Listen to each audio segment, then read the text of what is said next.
여기 선창리가 어디 제주도의 신들이 그 지리산에서 회합하러 가다가 여기 아래를 내려다보고 아니 이렇게 좋은 데가 있어 하고 주저앉았다고. 주저앉아서 아마 신들이 그 하나씩 저렇게 섬으로 대치는 모양이죠.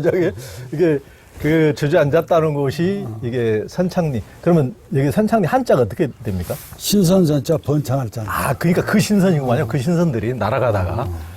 야, 요즘은 이제 정의를 부르짖으며 좌우 양극단으로 이렇게 치닫는 경우도 많은데요. 그래서 정의를 부르짖는 외침보다는 이제 봉강 정혜령 같은 우리 교수님의 이제 이 책에서 쓰셨던 봉강 정혜령 같은 인격자가 이제 그리운데요. 봉강은 유학자지만 어떤 종교라기보다는 그의 품성이 바로 조선 사람의 심성이 아닌가 하는 생각도 해봤는데요. 봉강의 인격을 어떻게 보십니까? 그러니까 이제 근양반을 이해하기 위해서는 여순 사건이 나잖아요. 이제 반란군들이 이제 여수에서 이제 이렇게 서쪽으로 오잖아요. 오면서 사람들이 많이 죽어요. 그러니까 이제 우익들 경찰을 죽이거나 뭐 이런 일이 나요. 그러니까 이제 박태규라는 분이 건준위원장, 보성 건준위원장 하시던 분인데 그분이 사람을 보내가지고 사람이 다쳐서는 안 된다. 그러면서 회천면으로 반란군이 올 경우에 당신이 인민위원장을 맡아라. 그러니까 맡겠다고 해요. 왜냐 그러면 그 살상은 하여튼 막아야 된다. 이래가지고. 근데 이제 그 뒤에 이제 그러니까 율포까지 회천까지 안 오고 여수반란선이 끝나요. 그런데도 그러니까 여순 반란군들이 14연대 반란군들이 회천에 오면 인민위원장을 봉강이 맡는다더라. 그 소문이 나가지고 그것 때문에 여순 반란 사건 이후에 이제 경찰이 구속이 돼요.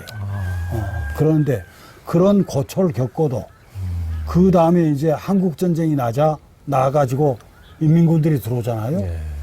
인민위원장을 맡아요. 그런데 부인한테 그래요. 이 자리가 내 몇 자리다. 내 죽을 자리다. 왜냐? 국방군이 다시 수복을 하면 날 이제 죽일 거고, 그리고 이제 공산군이 와가지고 이게 이제 쭉 정착이 이제 북한 공산 사회가 되면 남로당이 나를 이제 숙청을 할 거다. 그러니까 내 죽을 자리다. 그럼 맞지 마라. 그러니까 아니다. 경찰들이 보도연맹 그래가지고 6.25 난다. 그러니까 막 멋있고 막 이럴 때예요. 멋있고 뭐 이제 1월 무렵에 전쟁이 났는데 회천에서는 보성에서는 전쟁이 난 걸 몰라요. 그런데 경찰들은 안 거죠. 그러니까 사람들을 좌경한 사람들, 그 보도연맹 사람들을 데려다가 막 죽여요. 뭐 엄청나게 많이 죽여요. 그러니까 이 제주 또는 한평 이런 데만 그런 게 아니라 각 곳에서 그래요. 그렇게 가지고 경찰이 떠나요. 그러고 나서 이제 전쟁이 났다는 소식을 알게 되고, 그러고 이제 인민군들이 전부 다 장악을 하게 되고 이래요. 그런 상황에서 인민위원장을 맡는데 왜냐? 이제 그 경찰들한테 좌익들이 당했잖아요. 보도연맹 사람들. 그럼 여기서 이제 복수의 피바람이 불 거 아니에요. 그러니까 그걸 막기 위해서 맡아요. 그래가지고 뒤에 이제 죄가 있는 사람들은 안정이 된 뒤에 사법적으로 다 처리를 할 거다. 그러니까 지금은 날뛰지 마라. 그러니까 내 말 듣지 않고 누구 죽이거나 때리거나 하면 그건 가만 안 두겠다. 이래가지고 이제 전부 다 그걸 이제, 그래서 한 사람도 다친 사람이 안 나요. 그래 뒤에 이제 조금 있다가 이제 인천 상륙작전이 이제 성공하게 되고 인민군들이 다 지리산으로 이제 피신하게 되고, 그러고 이제 수복이 돼가지고 경찰이 잡아가요. 그걸 이 황성수 국회 부의장 하던 황성수 씨 아버지가 서울로 가요. 그래가지고 황성수한테 네가 정혜령을 살려라. 아하. 그러니까 좌익을 인민위원장을 하고 좌익을 어떻게 살립니까? 안 됩니다. 그러니까 그럼 내가 가서 봉광 수하 훨씬 나이가 많아요. 그 양반이 자식벌이지. 근데 봉광이 못하던 일 내가 하겠다. 난 봉광 그 수하가 돼가지고 하라는 거 하겠다. 무슨 소리입니까? 전쟁, 황성수 아버지 이름이 전쟁통에 산에 짐승이 없어졌고 마을에 사람이 없어졌다. 아하. 단지 봉광 혼자 우뚝 서가지고 사람을 다 살렸다. 그런 사람을 죽이다니 말이 되냐. 그런 거예요. 그래가지고 황성수 아버지가 그렇게 해가지고 살려내요. 그러니까 그런 그 후안을 뻔히 내다보고 그러나 마을, 이인, 마을이 어진 고향의 그 평화, 이게 지켜지도록 그래요. 그러니까 그게 커가지고 이제 좌우도 싸우지 말고 좀 화합하고 합작하고 그리고 남북도 협상을 하고 한쪽을 지배하는 게 아니라 서로 지배하려고 하는 게 아니라 서로 타협하고 또 주고받고 이래야 되는 거 아니냐. 그래서 이제 영운영을 계속 밀고 또 계속 그다음에 이제 사회대중당을 이제 서민호 씨가 하는 대중당을 이제 지지해요. 그런데 대중당 이제 서민호 씨가 이제 대중당 창당을 하는데 그러니까 이 근대 학교를 댕기지 않은 봉광이 정혜령이라는 사람이 이제 거기서 이제 당원들 대상으로 교육을 해요. 정신교육을. 거기서 혁신정당이잖아요. 거기서 이제 뭐라고 하느냐. 흔히 그전에는 노동자, 농민, 도시빈민, 그리고 양심적인 지식인. 이 네 가지 세력이 새로운 그 주도 세력이 돼야 된다는 게 좌파들의 이제 공통된 거예요. 그러니까 이제 남노당 쪽은 노동자, 농민이고, 근데 이제 이 여운형 쪽은 노동자, 농민, 그리고 이제 도시빈민, 이제 진보적인 양심적인 지식인 이렇게 이제 더 넓혀요. 그런데 대중당 창당하는 그 자리에 가서 봉광이 뭐라고 하냐 그러면 첫 번째 양심적인 지주 그리고 농민 노동자 그리고 지식인 이렇게 얘기해요. 노동자는 그때 없어요. 농민이 훨씬 많지. 8알이 농민이에요. 그러니까 양심적인 지주. 그러니까 각 곳에 실질적으로 영향력을 미치고 있는 사람들이 여전히 지주예요. 그리고 지주들 중에서 친일하거나 뭐한 부에, 그러니까 왜 그 빌붙은 부에한 사람도 있지만은 양심적으로 남아있던 사람들도 많아요. 그러니까 그렇죠. 양심적인 지주. 봉광 자신이 그런 분이었으니까. 농민, 노동자, 그리고 양심적인 지식인. 그런 얘기를 해요. 그러니까 아주 현실주의적이고, 그러니까 뭐 이렇게 교조주의적이거나 뭐 이념 중심이 그런 게 아니라 아주 실용적이고 현실적이고 타협적이고 그래요. 그런 그 시대 정신이 그때 정말로 필요했고, 그러니까 그때 이제 그걸 뒤에 동생인 이제 이 대남사업부 부장을 하는 그런 동생이 보성으로 내려와요. 그래가지고 체제 경쟁은 이미 끝났습니다. 그때는 월등했거든, 이북이. 그러니까 체제 경쟁은 끝났다. 그러니까 이제 남한을 이제 흡수 통합하는 수밖에 없다. 그 전 단계 작업을 형님이 나서서 해 주십시오 하고 요구한 거예요. 그런데 그걸 거부해요.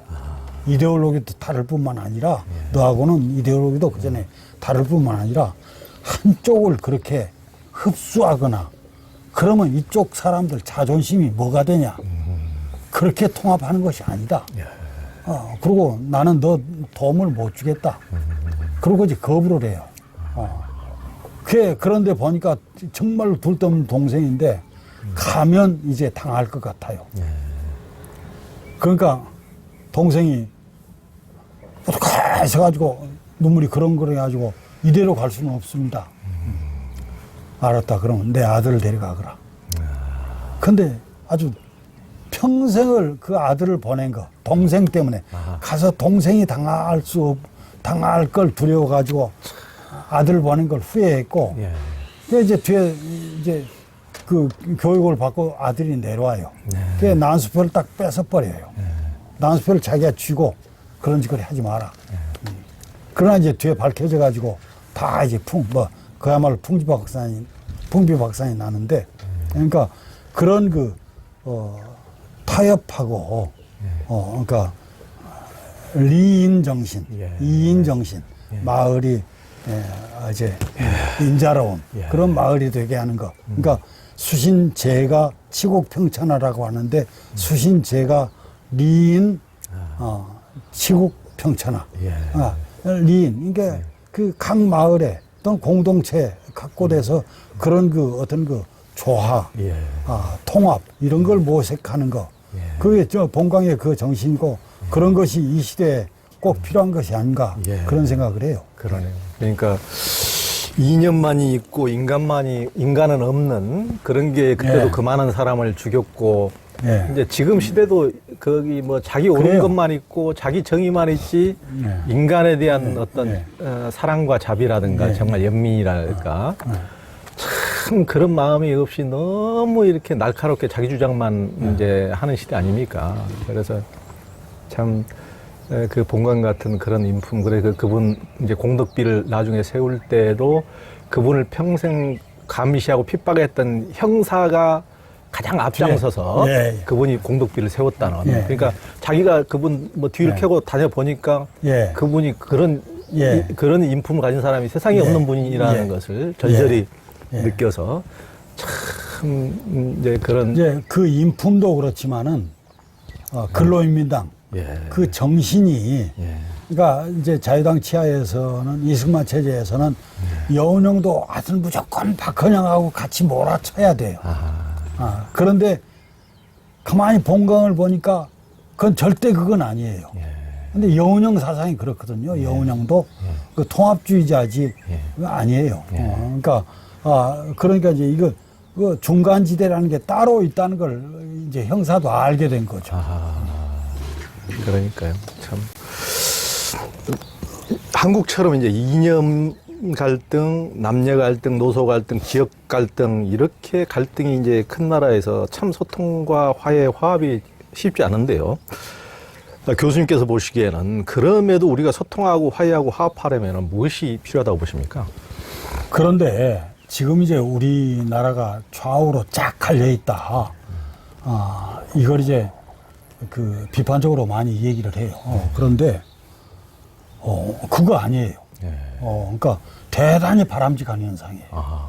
여론이라는 것은 우선 다양성이에요.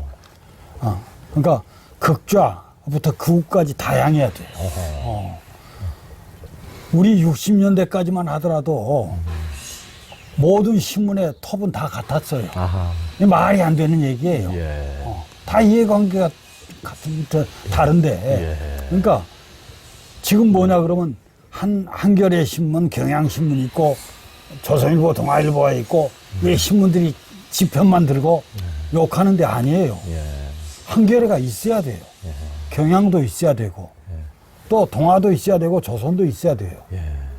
그러니까 지금 우리는 그러니까 이제 미국에서 뉴욕타임즈가 나오기 이전까지만 하더라도 우리 그 어떤 그 극단적인 어떤 언론 간의 그 대립적인 이런 그 태도 이런 것은 아직 안 갔어요.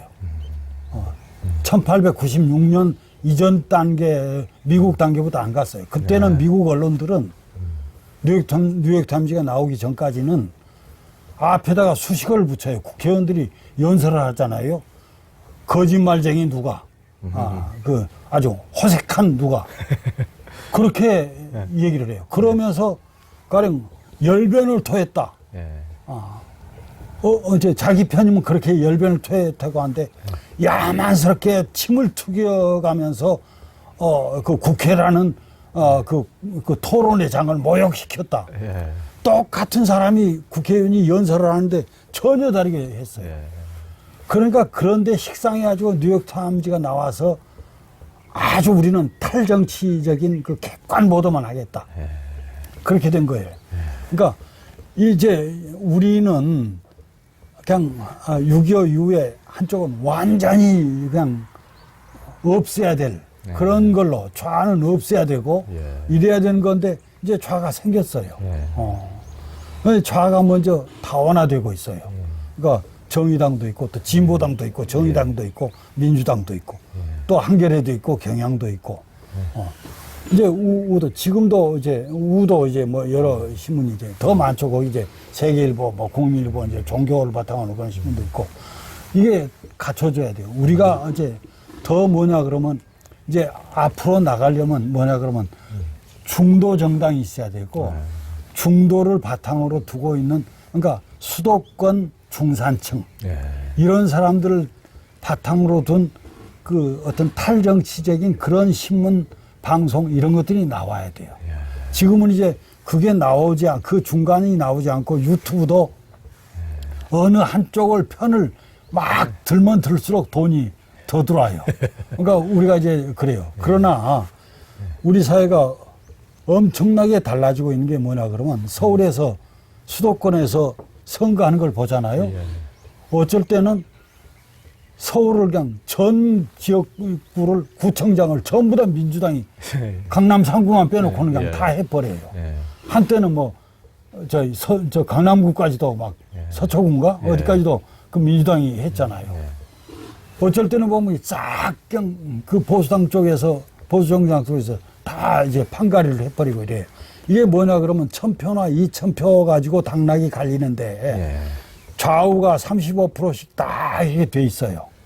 그리고 10몇 뭐 상당히 이제 이 기권을 하고 그리고 이제 한 15%에서 20% 정도는 중도 정당이 있어가지고 이 사람들이 딱 받았다가 표로 응징을 해요. 아하. 그렇게 돼요. 예. 그런데 이 사람들이 단독으로 어떤 정당을 키울 정도는 아직 아니에요. 예. 그러니까 어쨌든 우리나라에서 그러니까 어떻게 되냐 그러면 민주당이나 이제 국민의힘이나 이런 쪽에서도 뭘 하다가 이러면 중도 쪽에서 달아나는데 아하. 그래요. 예. 김재원 얘기에 전부 다 박수 치면서 아니야 이러다가 중도 달아나면 우리 자리 떨어지는데 예. 이래가지고 할 수 없이 이제 뭐 그렇죠. 처벌도 하고 이제 이래요. 그렇죠. 민주당도 마찬가지고. 예. 이 중도가 이제 힘이 있어져요. 뭐냐 그러면 이게 이제 세면 이제 이 중도가 좀 더 강화돼 상당히 형성돼요. 한국 사회에서. 이제. 그러니까 1000표, 2000표 갈리는 쪽에는 당락을 좌우할 수 있는 힘을 가진 거예요. 예. 이렇게 돼요. 그러면 거기에 반드시 이제 그쪽을 편들어서 장사를 하는 언론이 나오게 돼 있어요. 우리가 그 직전 단계예요. 그러니까 어떻게 보면 경제만 압축 성장한 거 아니라 여론 지형을 보면 이것도 지금 압축 성장 과정이에요. 딱 이제 한 곱이 7분 응석까지 왔어요. 이것만 하면 돼요. 여기 이제 그러니까 다당제가 더 그런 거 이것만 돼요. 그러면 그러니까 뭐냐 그러면 이제 수기 민주주의 이러잖아요. 수기가 타협하고 토론하고 이래서 해야 되는데 막 힘으로 서로 밀어붙인다 이러는데 지금도 미국 역시 마찬가지예요. 그런데 이제 그 사람들이 이제 세력이 돼야 비로소 수기라는 게 토론다운 토론이 형성이 되고 이래요. 그러니까 보면 이제 그런 것이 보면 그 계급차가 덜하고 그러니까 프랑스 같은 것이 오히려 더 이념적으로 자유민주주의 같은 거 더 잘 되고 다원하고 이래요. 그러니까 중도 정당이 나와야 되고 중도 정당이 나오면 수기가 돼요. 이게 그러니까 서로 토론 통해서 되고 그 이제 그러면 그렇게 되면 그때는 이제 불가피하게 양원제가 돼야 되고 그러니까 직접적으로 민의를 반영하는 하원하고 이제 그걸 이제 이 수기 과정을 통해서 걸러내는 이제 상원이 있어야 되고, 이제 사회가 아주 급격하게 진보하는 게 급진이 아니라 압축 성장이 좋은 거 아니잖아요. 차분차분 가는 게 낫지. 그러니까 안정돼 이제 그렇게 가고 그러는데 우리도 지금 이게 미국 같은데 300~400년 동안에 이루어 놓은 민주주의 체제가 지금 우리가 지금 그러니까 이 1987년 그 무렵에 이제 민주화가 되는데 그걸로 따지면 지금 이제 40년이 채 안 됐어요. 40년 동안에 이 정도 왔다는 것은 놀라운 일이고 그걸 광주 출신이 한번 생각해 보세요. 그때 전남대 상황에서 지금 같은 상황은 꿈 같은 상황, 그러니까 그렇죠. 바라던 상황이에요.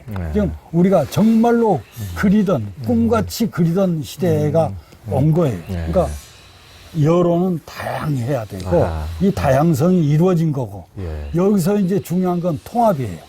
통합은 절대로 이제 그 계급 하여튼 그 세력의 바탕이 없으면 안 돼요. 이게 이제 중산층, 중도정당 이런 것들이 되면서 거기서 이제 이 의석이 꽤 나오고 그래가지고 그 의석이 30석만 된다 하더라도 거기서 거의 결정해요. 캐스팅 보드를 행사할 수 있겠죠. 캐스팅 보드 주고 그 정책대로 가요. 사회를 그 사람들이 끌고 간다고. 안정되게. 그런데 그러니까 독재가 안 돼요. 그러나 사회가 저 어려운 사람부터 아주 잘 사는 데까지 많잖아요. 그러면 그 사람들의 의사를 이렇게 대변하는 그런 그 세력들은 아주 역동적이에요. 그런 세력들은 많아야 되고 그런 그 우리가 지금 그런 그 역동성을 갖춘 민주주의를 달성한 거예요. 이게 없었던 바라던 거예요. 이제 여기서 이제 수기가 이루어지는 그런 단계. 이건 우리가 누누이 얘기하지만은 지식이나 양식이 없어서가 아니라 그걸 떠받칠 만한 사회 세력 이런 것이 아직 형성이 되지 않아서 이제 조금 미진해서 그런 거죠. 그러니까 꼭 부정적으로만 볼 수는 없어요. 우리가 지금 엄청나게 달라지고 있구나 하는 걸 이제 그러니까 볼 필요가 있어요. 우리 그 한국 언론 학회장을 오래 하신 그런 또 사상사적으로도 그러니까 우리 한국 독립운동 초기에 어떤 그런 언론 사상 전공하시고 뭐 교수님께서 가르치시는 건 옛날에 그 장지연 뭐 시리아 방송되고 이렇게 아마 교수님 논문이 그 박사님 논문이 개화기 민족지. 개화기 민족지죠. 그러니까 그때 이제 독립신문이라든가 그런 언론을 평생 연구해 오신 이제 관점으로 지금이야말로 다양성이 우리가 1980년대 꿈꾸던 너무 꽉 막힌 언론의 통로가 꽉 막혀서 전혀 다양성을 허용하지 않았던 그런 우리가 꿈에 그리던 현실이 이루어졌기 때문에 그것을 너무 이제 비관적으로 볼 필요가 없고 여기서 이제 더 통합으로 나가야 되고 그래서 이제 튼실한 중도층이 이제 생겨남으로써 그들이 이제 정치에서도 어느 정도 이제 세를 확보하고 그래서 그 좌우 중심추를 잘 잡는 양심적인 어떤 이제 중도 세력들이 어떤 캐스팅 보트를 쥐면서 이제 우리 사회와 국가를 올바른 쪽으로 이렇게 끌고 나갈 수 있는 그러니까 그들이 소수라 하더라도 그런 세력이 존재했을 때 우리가 더욱더 이제 좋은 미래를 만들어갈 수 있다. 이제 그런 우리를 졸부라고 하는데 졸부라는 말이 사실은 우리한테는 얼마나 영광스러운 얘기예요. 배고파 버릿고개 넘기 어려웠던 시절이 있었는데 눈 깜짝할 사이에 우리가 졸부가 돼버렸어요. 이거 부정적으로만 볼 게 아니에요. 그건 이제 어느 정도 이제 되면 이제 그러니까 이제 이 민주주의에서 이제 최고 단계라고 하는 수기 민주주의 단계 이게 이제 갖춰질 거고 그 조짐들이 지금 막 나타나고 있고 성숙해가고 있고 그렇다. 또 이건 금방 이루어질 것이다. 이게 남북 분단 상황에서 이런 것들이 놀랍게 그 경제나 경제 못지않게 민주주의까지도 이렇게 성장하고 있다. 아주 자랑스러운 거죠. 그런 면에서는 뭐 일본보다 우리가 나아요. 그러니까 뭐 1인당 GDP인가 뭐 그게 우리가 이제 앞질렀다는데 민주주의도 우리가 앞서고 있어요. 일본은 그런 다양성이 없어요. 그러니까요. 교수님께서 생각하시는 인생의 의미는 무엇입니까? 정말로 이제 눈 깜짝할 사이에 지나갔는데 지금 81, 그러니까 호적에 2년 늦춰져서 81인데 나는 윤석열 대통령은 세종대왕 이후로 참 성군스러운 점이 딱 하나는 있다. 뭐냐 그러면 만 나이로 해가지고 내가 8학년인데 아직은 7학년이잖아. 맞춰졌잖아. 학년 하나. 그런데 정말 덧없는 건데 뭐랄까 조금은 좀 정말로 불교식으로 얘기를 하면 내려놓고 그러니까 아까 얘기했지만은 우리가 졸부라고 그러는데 졸부된 것이 엄청난 영광이지. 먹고 살기 힘들다가 이 정도 세계 10위권 안에 들었다 이건 놀라운 거고 또 그런 점에서 이제 그 같은 우리 세대가 긍지도 느껴야 되고 그렇지만은 뛰어넘을 어떤 단계가 있잖아요. 이게 아까 뭐 민주주의로 보면 이제 수기민주주의고 이런 건데 그건 불교로 얘기하면 이제 내려놓으라는 얘기고 그런 얘기예요. 그러니까 늘 좀 사람들이 내려놓고 한번 생각해보고 돌아보고 그러면서 내가 하는 행동이 어떤 사회적으로 어떤 의미가 있는 것인지 내가 싹 이렇게 해서 추구하는 권력 또는 이렇게 해서 이렇게 추구해서 얻은 부또 이런 어떤 지위 이런 것들이 어떤 의미가 있는 건지 그것이 어떤 그 인간의 그 본연의 모습 본질적인 것 이런 것하고 혹시 배치되는 것은 아닌지 이런 걸 늘 좀 돌아볼 필요가 있지 않겠는가. 그래서 내 문자로 쓰면 그냥 너무 나대려고 하지 말고 늘 외롭고 쓸쓸하고 초라하게 좀 살려고 할 필요도 있지 않겠는가. 그런데 그 말을 하면서도 자꾸 우리 조혜연 씨가 인터뷰합시다. 그럴 때 제자가 뭐라고 하는데 고맙기도 하고 나 같은 사람을 고맙기도 하고 그런데 내가 또 나대는 거 아닌가? 그런 생각이 드는 것도 사실이고 근데 이제 우리 조 기자는 정말로 뭐 탁월한 그러니까 이제 홍석현 회장이 인정하는 아주 대표적인 종교 전문 기자 정말로 그 나를 찾는 그런 운동을 하고 있는데 도와줄 필요가 있고 그래서 그냥 응하자 이랬는데 어쨌든 좀 한국 민주주의 단계가 수기민주주의로 가는 단계가 졸부를 넘어서서 그런 그 수기의 단계로 가야 될 단계다 이런 걸 생각하면서 자기 삶도 조금 수기하고 그럴 필요가 있지 않겠는가 이런 생각을 해요.